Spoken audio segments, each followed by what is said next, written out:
Hello, my adoring friends.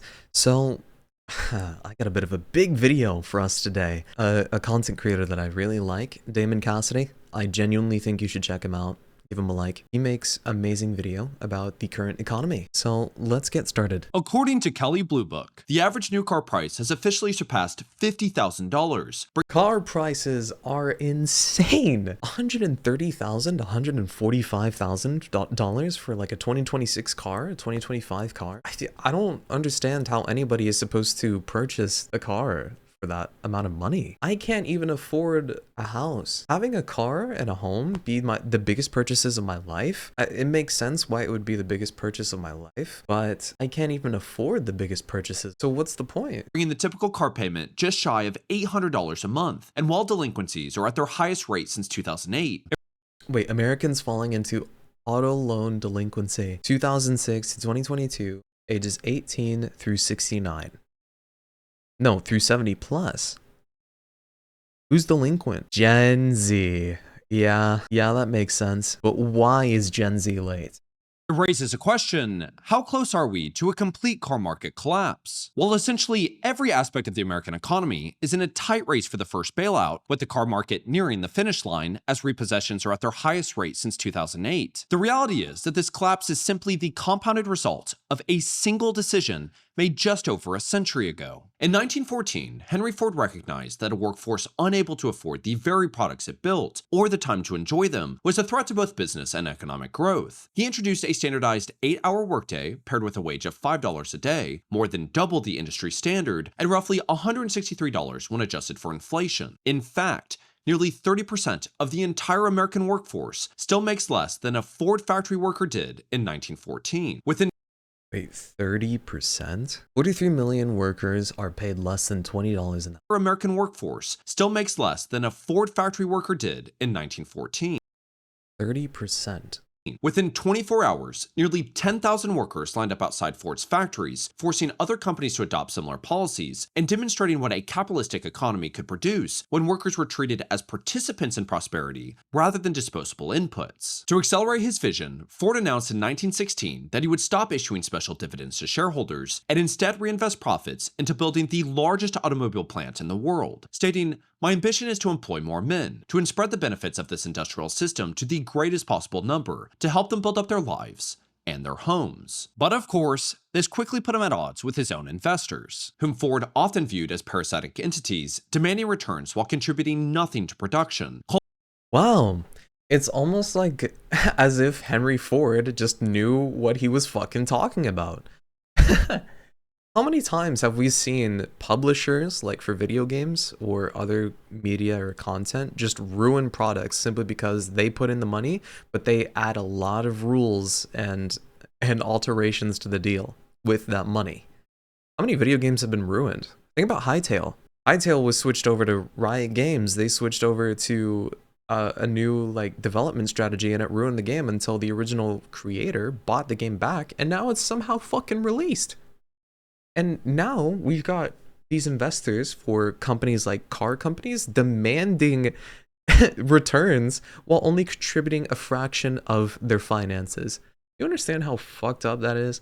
It's very parasitic. Culminating in the 1919 Dodge vs. Ford Motor Company case, where the Michigan Supreme Court ultimately ruled that Ford's plans to expand operations, raise wages, and lower prices was legally secondary to maximizing investor returns, establishing the legal and ideological blueprint that would come to define modern priorities in the United States. Yeah, they become investor-oriented rather than customer or employee-oriented. So instead, it's about giving the rich more money, instead of funneling your main workforce economy. That way you can have a booming economy. Like, it's insane to me how prioritizing investors in 1917 set a precedent for so many bad practices in the modern era.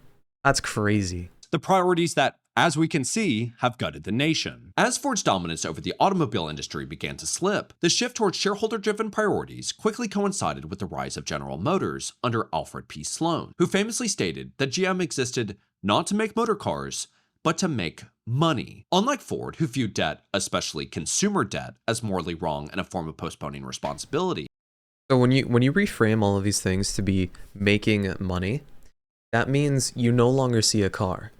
You no longer see a person.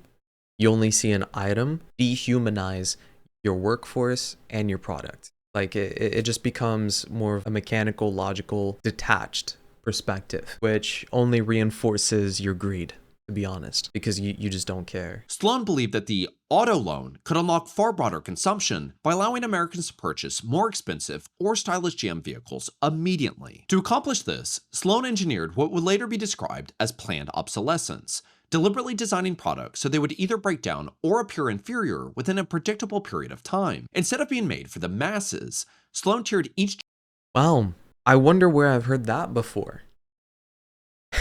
It's almost as if like every phone you have breaks within like 10 years. Or what about PC hardware? PC hardware seems to not really last a very long time now, does it? Thankfully, due to old manufacturers being the beauty that they are, like EVGA, we can have graphics cards that last 10 years instead of 5. But we all know how EVGA ended up. Planned obsolescence is such a disgusting thing. It really is. within a predictable period of time. Instead of being made for the masses, Sloan tiered each GM brand according to income level, while introducing small technological improvements each year, creating a ladder of consumption where Americans were encouraged to constantly upgrade their vehicles as a visible sign of success. Today, roughly 66% of Americans trade in their vehicle every 5 years or less, and as a result, Americans now owe a record $1.6 trillion in auto loan debt, making it the second largest category of consumer debt after mortgages. Yeah. Two biggest purchases of your life, a house and a car. Nearly 20% of borrowers now carry monthly car payments of at least $1,000, roughly quadruple the number in 2019. And more than 1 in 5 new car buyers in the United States are now taking out loans lasting 84 months or longer. And while the car market is certainly fueled by rampant consumerism, it's important to understand that the American economy itself has ultimately been built around the automobile. Infrastructure like the interstate highway system expanded cities far beyond their urban cores. I mean, it makes sense that we would build our society around a car, an automobile. I mean, we did it for the railroad. I don't think the railroad was like such a big project for the entire United States. So it would make sense that we would do the same industrial thing over again for cars. Gradually shifting owning a car from a convenience into a prerequisite for participating in the modern economy. At the same time, public transportation across many US cities is now facing major service reductions due to budget cuts, further limiting alternatives to driving. According to research from the University of Michigan, nearly 20% of Americans already lack consistent access to transportation, making mobility one of the most common material hardships alongside reliable access to food, healthcare, and housing. And when the average American now spends nearly an hour commuting every day, 5 days a week, while the total cost of vehicle ownership, including loan payments, gasoline, insurance, and repairs, has already risen 48% since 2019, What car insurance cost? Insurance and repairs has already risen 48% since 2019. Since 2019, car insurance and repairs rose by 48%. This is why he brought up planned obsolescence. Because you have car insurance that went up, and then not only that, but repairs. Why are you repairing your vehicle so much? I mean, part of it could be due with like more accidents and traffic happening each year, but come on. It's got to be because these cars are made faulty. The American workforce has become fundamentally dependent on one thing above all else: the monthly car payment. Today, roughly 85% of all new vehicles and 55% of used vehicles are financed, tying the success of the car market directly to the expansion of credit rather than affordability. And because dealer franchise laws prevent manufacturers from selling vehicles directly to customers, vehicle prices, financing structures, and dealership fees have expanded far beyond what would typically occur in a fully competitive market, with the average new car being roughly 56% more expensive than in 1963, when adjusted for inflation. The same decade, dealership franchise protections became rapidly entrenched across the country, proving that dealerships have effectively turned the modern car market into the loan market. Because the dealership model increasingly depends on financing rather than the vehicle itself, the incentives across the industry have gradually shifted towards maximizing loan volume rather than ensuring the long-term sustainability of those loans. Lenders have aggressively expanded subprime auto lending, extending credit to borrowers with weaker credit profiles. Wait. Subprime auto lending? No. Wait. He just said something very important here. Towards maximizing loan volume rather than ensuring the long-term sustainability of those loans. Lenders have aggressively expanded subprime auto lending. Lenders have aggressively expanded subprime auto lending. Under, beneath, below, okay? Below, under, and beneath for sub, okay? Now we look at prime. What does prime mean? First in rank, authority, significance, having the highest quality or value, or like the most active, thriving, or satisfying stage or period. Okay, so when we put these two words together, right, we get subprime. What does that mean? It means that if your credit doesn't match what you need to buy a car, to get the loan for the car and everything, right? If your credit doesn't match, they sign you anyways, and they call it subprime. Extending credit to borrowers with weaker credit profiles in order to... You know, I wouldn't have explained it so intricately if he was just going to say it in one sentence. Sustain vehicle sales, with many of those loans once again packaged into asset-backed securities and sold to investors across financial markets. At the same packaged credit profiles, aggressively expanded subprime auto lending, extending credit to borrowers with weaker credit profiles in order to sustain vehicles. So they're even taking in people that can't afford cars just so that they can take their money. Many of those loans once again packaged into asset-backed securities and sold to investors across financial markets. At the same time, more than 25% of all trade-ins now carry negative equity of $10,000 or more, with roughly 31% of all drivers currently underwater on their vehicle. Instead of settling that debt, dealerships frequently roll the remaining balance into the next loan, stacking the unpaid portion of the previous vehicle onto another rapidly depreciating asset. What? And trapping borrowers in loans that will far outlast the financial life of the car itself, as 7-year loans have now become more common than traditional 5-year loans. Wait. What? Instead of settling that debt, dealerships frequently roll the remaining balance into the next loan. 14.7% with negative equity. Right? So that's how much they owe. 23.1% negative equity. Q1 2022 and 2024. Stacking the unpaid portion of the previous vehicle onto another rapidly depreciating average monthly asset, and trapping borrowers in loans that will far outlast the financial life of the average APR. More, with roughly 31% of all drivers currently underwater on their vehicle. Instead of settling that debt, dealerships frequently roll the remaining balance into the next loan, stacking the unpaid portion of the previous vehicle onto another rapidly depreciating asset. So they're trying to enforce buying new cars. Because if your car is constantly depreciating rapidly, that means that that's intentional. And there's planned obsolescence too. So not only is your car breaking down, and you're constantly having to make repairs on it because it was made to be wearing and tearing down for however long it's planned to be, and then the value of the car is lower than your loan because it keeps depreciating so fast, and not only is it depreciating so fast, your loan is freaking massive. So you have a massive loan, a car that's depreciating so fast, and if you want to settle that debt for a new car so that if you want to settle that debt, get a new car and avoid the negative equity, you have to buy a new car? But then that negative equity you have gets added on top of the new car loan that you have, or it gets taken away from your down payment? And people who have bad credit are being coerced into this practice? Is this not fucking predatory? This is the most predatory.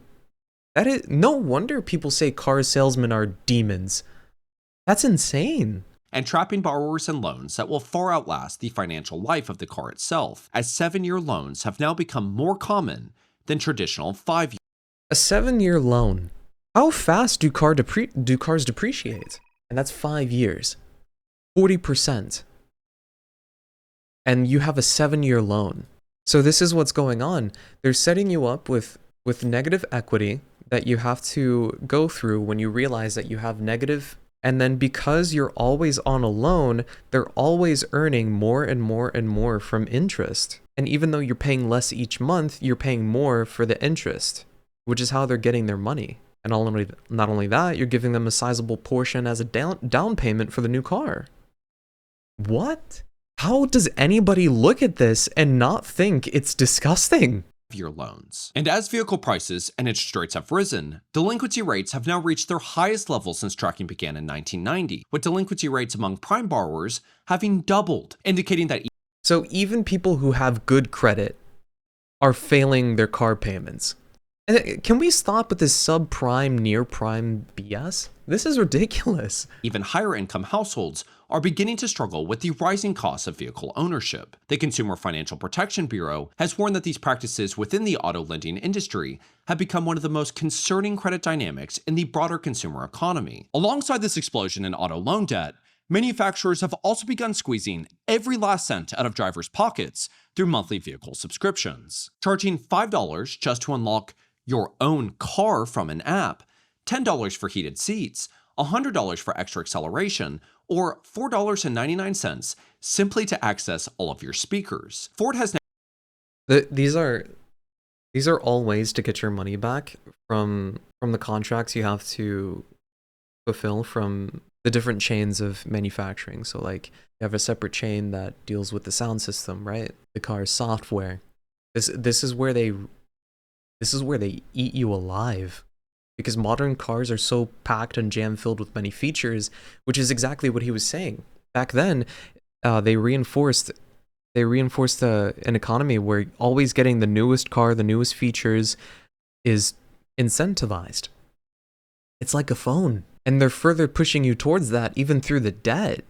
It's insane. now even made the Mach-E's Franck a paid option for the 2026 model, after including it for free for 5 years. Now, if you want the privilege of storing things under the hood, you'll have to pay an additional $495 to access the space. Ford claims its planning team noticed customers weren't using the Franck very often, so they figured charging for it wouldn't impact the end user all that much. But the industry's attempt at you owning nothing and being forced to be happy about it doesn't stop there. The Federal Trade Commission recently took action against General Motors and its OnStar subsidiary after allegations that GM collected precise geolocation data and detailed driving behavior, things like speeding, hard braking, or late night driving, from millions of connected vehicles through the OnStar Smart Driver feature. That data was then allegedly sold or shared with third parties who packaged it for insurers to adjust premiums or deny coverage entirely. So they're even scouting out to see who's good to crush with health, like with car insurance? So let me get this straight. Car insurance and car companies are working together with data brokers to collect information on people who are driving within their system to see who they can squeeze out with car insurance and who is a liability when you're covering for them. This is a level of maximizing your income that is beyond like grotesque and autistic. To be honest, this is shady as hell. I can't believe that. And while you may be getting frustrated, just remember, someone still has to think about the poor shareholders. Now, despite all of this, you've probably seen the videos circulating online of dealership managers claiming they can't understand why people have suddenly stopped buying cars. So to get a better understanding of what's actually happening inside the industry, I spoke with Maura DeSico, a former digital team coordinator at a dealership in Iowa, and the editor for everything I do on Patreon, who many of you may recognize from the interview series I did with subscribers about their experiences in the job market. People who were seeing the numbers, seeing everything, they would come in and be like, I don't understand why nobody bought a car today. I don't understand why we haven't sold a car in 3 weeks. Guys, the price of eggs is like $5 right now. The amount of people in our communities using the food kitchens is going up. Of course, people are not buying cars right now unless they absolutely have to. And then they would complain that the people coming in who absolutely had to buy a car were the ones coming in to buy the cars because they were not getting people who could. Like, even the worst banks would deny these people. I just really think it's like a disconnect when you go into work and you're like trying to make money. They're concerned about making money in their livelihood, and it doesn't connect for them that what they're seeing in the grocery stores and what they're seeing in their communities and the people who are coming in and have this really low credit score and can't afford to buy a car but have to buy a car. They have empathy for that until it's not like adding up in their bank account. So I think it's just a really big disconnect. And like a I mean, this disconnect isn't just on car salesmen. It's on developers for video games. It's on executives, corporate executives. It's on investors, CEOs, just like anybody who is making a product, who is in entrepreneurship or in business. Anybody who's in a workforce that is in an executive or administration role, there will always be a level of detachment once you get to a point where you're doing fine and you're not focused on trying to understand the common person. Hey guys, I just wanted to interject here. My microphone wasn't working very well. In fact, it was my limiter from the software that was making my microphone cut in and out. Basically here, I just said that there's a certain level of disconnect within positions like this. And it's not everybody, but enough. larger level of like apathy that you've discussed a lot. And because Maura has since left the dealership to help this channel more, FlexiSpot was kind enough to send her a desk to be more effective and efficient with her work. Hey guys, I've been fortunate enough to receive this desk from FlexiSpot. This is the E7 Pro desk. FlexiSpot desk, Okay. and 15-year warranty. Or some Longer editing sessions. I usually don't mention this online, but having an ergonomic chair like the C7 Max is actually extremely important for me. I have a chronic illness, and so are the arms and headrests. So whatever way you need to sit, FlexiSpot has your back, even providing a 10-year warranty. So if I might need that. I don't have a good chair. It's an office chair, but it's really bad. And I don't like how I can't control the height to the best, like to the most accurate degree. I'm very particular with my setup. It's not the cleanest, but I know where everything is and I know where I want it to be. I do have an adjustable height desk, and I do have a lot of I do have a lot of space, and that's for a reason. I like space on my desk. I can work with a small room, I cannot work with a small desk. you're in need of a high-quality desk and chair, click the link in the description and use the codes on screen to get an extra $30 off your purchase. I can't even afford gas or food right now, so maybe when the YouTube bucks start rolling in, I will, but no. Thank you, FlexiSpot, for providing Maura with a great workstation and for helping us grow this channel. Alongside dealership greed, essentially bringing the car market on the verge of bankruptcy, the next logical aspect of this discussion would be to discuss the impact of tariffs and the garbage on wheels that is modern vehicle quality. However, due to recent events, there is an even larger catalyst in this emerging collapse. Beyond the tragic cost of a rapidly escalating war, this conflict is also triggering a chain reaction across global energy markets. Due to the soft closure of the Strait of Hormuz, where roughly 20% of the world's oil supply passes, Robert McNally, an energy analyst at Rapidian Energy Group, has warned that a prolonged closure would almost guarantee a global recession. Historically, when crude oil rises towards $100 to $120 per barrel, US gasoline prices often climb into the $4 to $5 per gallon range. So far, prices have already increased about 47 cents in just the past week, now averaging roughly $3.45 per gallon nationally. For the average American driver traveling around 13,500 miles per year,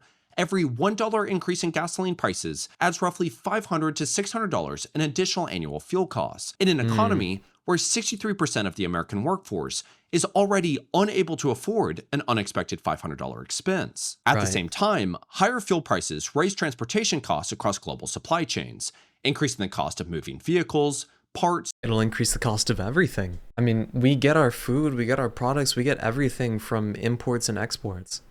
So everything is going to get increased. Cars, food, even a desk and a chair. And raw materials.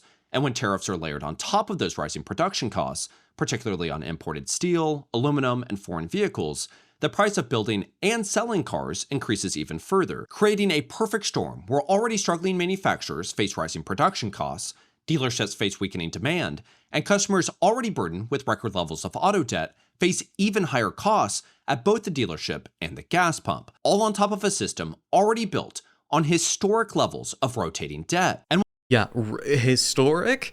That historic is crazy. While it's Oh my basically god. impossible to accurately predict not only what will happen with this war, but other geopolitical conflicts on the horizon, what I hope that we're beginning to recognize is that the car market, just like basically face even higher costs at both the dealership and the gas pump, all on top of a system already built on historic levels of rotating debt. And while it's basically impossible to accurately predict not only what will happen with this war, but other geopolitical conflicts on the horizon, what I hope that we're beginning to recognize is that the car market, just like basically every other aspect of the American economy, has far more things that can blow over the house of cards rather than reinforce it. Remove the oil concerns entirely.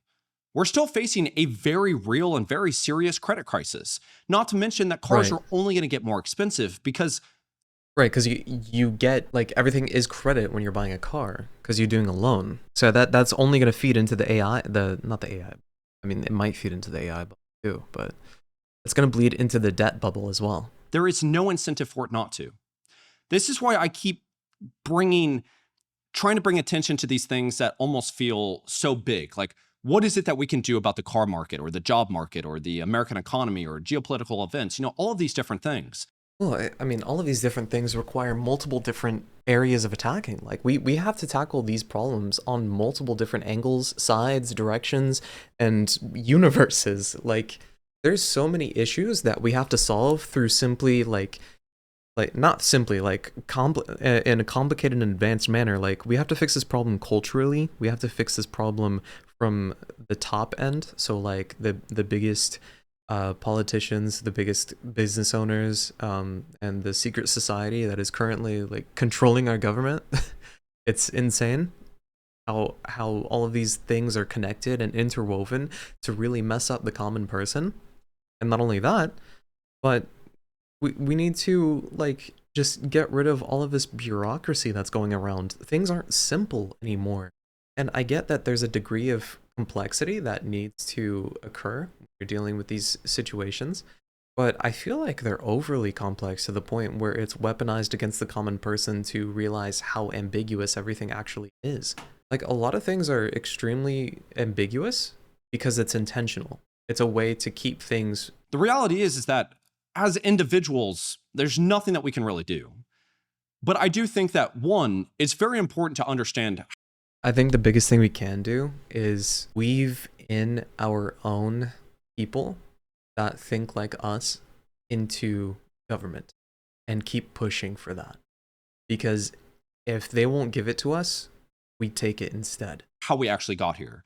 I'm trying to do everything that I can to not only remove, our hands from each other's throats, but also for us to get a sense of maybe this isn't like my fault. Maybe if I am a single mother of 3 kids and I can't afford a car, or I'm in some insane car loan, even though I've done everything by the books, I've done everything the way that I was supposed to. I'm a single mom because my husband died or something like that. That it's not like you're bad. I think that there's hundreds of thousands of people out there, maybe millions of people out there that are taking that are taking so much blame for something that has nothing to do with them. And I think, unfortunately, while there is certainly an aspect out there of people that just need a car, they just desperately need a vehicle to be able to go to work and things like that, there is still a massive chunk of the American customer base that is buying cars that are trading in their vehicles because of what Alfred P. Sloan set up, the planned obsolescence. When I was, and basically since I started driving at 17, I have been made fun of for the car I've had the entire time. My first car was a 1999 Crown Victoria with a police interceptor package. It was the very same vehicle that my parents actually brought me home from the hospital when I was born. And the paint chips from the hood would literally fly off. The windshield wipers didn't work, so my stepdad and I would keep goggles inside of the car. Again, we lived in the country, so don't recommend this or whatever, but when we were driving through the back roads, if it started to rain, we would put the goggles on and we would stick our head out the window. So that kind of gives you a sense of the car, right? But, it's what my parents called jalopies. It's like it's your first car. If it got towed or if I hit something, it didn't matter. That was kind of the point of it. It was still safe, minus the, the windshield wipers.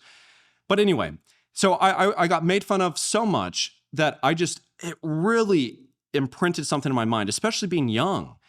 it was like, even though I was raised differently, I kept saying, I need to get a new car. I'm worthless, or I'm all these things. You attach yourself to material items so quickly. That's American culture for you. Yeah. So I Yeah. remember whenever I graduated, I got a job working as a teller at the local bank at 18. I thought I was so naive. Like, looking back at it, it's like sad, actually. I truly thought that banks were like, it's a wonderful life. Again, the way I was raised, just kind of more traditional. It was, these are the people that try to help out, your local surroundings. So I go in there thinking, man, this is where I'm going to I'm going to learn the financial secrets. I'm going to be able to help out the community. I'm going to have a career. I'm going to have all of these different things. The other thing that I thought was, I'll finally have like-minded people that think similarly financially. I'm a frugal person. I save money. I don't care about material items. I got made fun of 10 times worse at the bank than I did in high school by adults. I was 20 years younger than the next youngest person. The person that was above me had a kid that was 11 days older than I was. They made fun of me so much. And so I think that's when I really started to think, okay, there must be something wrong with me. Now, I'm very grateful that I learned very quickly through watching and just looking at statements of customers or people walking in and doing their auto loans and all of these things. And I realized, wow, everything is flipped. The people that we think are rich don't have money. Kind of typically, like societally rich, oftentimes they don't have as much money as you think. The people that are driving the beat up cars and don't have the flashy things, They have the money. typically have more money. Exactly. Yes. Because when you're saving money, it looks bad. That's how it works. Because you're not buying to shine. It's like a trade, pros and cons, right? Pro, you look good. Con, you got no money. Pro, you look poor like a peasant. Or con, you look poor, you look like a peasant. Pro, you're secure. You're good. But nowadays, you have to live squalid just to even scrape a few gold coins. And I remember that I just felt like I fit in and I could understand the people that didn't have the flashy thing. So I would go and talk to them. And I remember my manager or these other people would always say, like, why are you wasting time with them? The most disgusting thing, and other people that work at financial places or even dealerships or things like that will understand, whenever there would be a nice car that would pull in, everybody would get up and like run to the door to greet them. It's sick. Like, it's disgusting. We don't judge based off of characters or morals or anything like that. Yep. So in 2020, I bought a 2007 Ford Focus with like 120,000 miles on it for $2,500 in cash. I had to put another $2,500 or so to kind of get it to where it needed to be. It's the same car that I have now. I thought, finally, I have just an average car. Like, it just, no paint chips are flying, windshield wipers work, it's fuel efficient, everything's fine. I got made fun of more. I'm like 6'3", 220. If I sit in my car sitting up, I kind of have to like tilt my head. So I just kind of lean back or whatever. It was basically an everyday occurrence from 2020 to 2022 of, hey, are your feet sore? And what they were referring to was I was Fred Flintstone having to run my car, right? Like, it's funny in some way, but it gets to a point to where you hear it so much and you hear, when are you going to get a new car? Why are you so frugal? I would literally get made fun of for bringing my lunch every day. You hear these things so much. Because they're jealous. They're jealous that you can save and they can't. They're jealous that you have good spending habits and they don't. I understand, like, look, I'm pretty sure he knows it. He's an adult. It's obvious. He obviously knows, don't let people determine how you should think or feel, right? Like, they can say whatever they want. But when you go to work and you hear that constantly every day, it drains your energy. It's like you're living in a simulation just to suffer, just to be humiliated. At some point, you just get sick of it and tired and you don't want to hear it anymore. It makes you go insane. Totally see why people lean to feeling like they need a material item to show. Especially since mentally, he's in a mind space of, why does that even matter? Why does it matter so much? Show their worth or something like that. Every person that I worked with either had a car payment that was more than my rent or was very close to it. I'd saved up about a year and a half of expenses, 2 years of expenses, because I had worked at least 2 jobs that entire time, sometimes 3 jobs. And I decided, you know what? The only chance I have to be able to not only try to provide value to people, try to make a difference, and also maybe have a career for myself is if I go pursue this YouTube channel with 500 subscribers. So I quit my job, the only place I'd really been since I was 18, pursued YouTube full time, and I had to spend basically all the savings was almost gone. It took me an entire year. I didn't make a single dollar, literally not a single dollar, not a single dollar.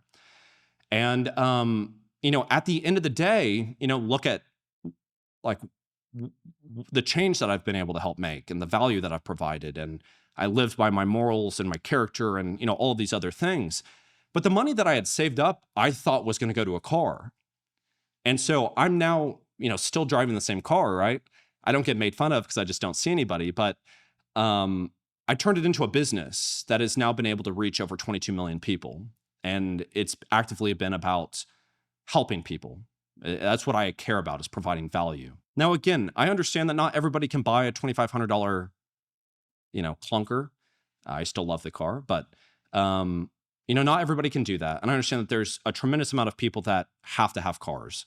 That's why I really wanted to show that in this video. But man, yes, we can't fix the car market. And I think the car market will be like one of the dominoes that falls for probably the economic fallout that we're going to have to face. I'm not sure how this is gonna work. Isn't just going to get better. This K-shaped economy is only going to get worse. There's no incentives, and so we have to address that. But in the meantime, do what it is that you can. Like, make sure that you're raising your kids with better values, or if you see somebody, don't judge them by the car that they drive, or feel proud of the fact that you have a car that's paid for, that it's almost paid for, that you're actively paying for it. It's these little things of, how can we change our perspective in an environment that is promoting like decay and deceit and greed? I think the more that we can do that, I think that as things goes on, it gives us more power, and it allows us to be able to connect better. Anyway, I'm actively trying to do what it is that I can to provide awareness and plant trees and things for other generations to be able to enjoy it. Hopefully I can start doing that too. That's why I'm watching him. Let me finish this. Hold on. And I'm going to do everything that I can to make that happen. I would really appreciate it if you would like this video. Subscribe if you haven't already done so, if you want to be a part of this journey. And beyond that, thank you all so much for your time. I hope it provided value. Until next time, bye-bye. Amazing video. Amazing, amazing, amazing. I'm so glad I saw it. I appreciate you watching my reaction to his video. Very interesting stuff that I learned today. I didn't realize that car debt was that volatile. I mean, that's insane. This is a market and a machine that is only enforcing you to keep buying the next thing so that you can keep stacking on more debt, not own what you have, and pay.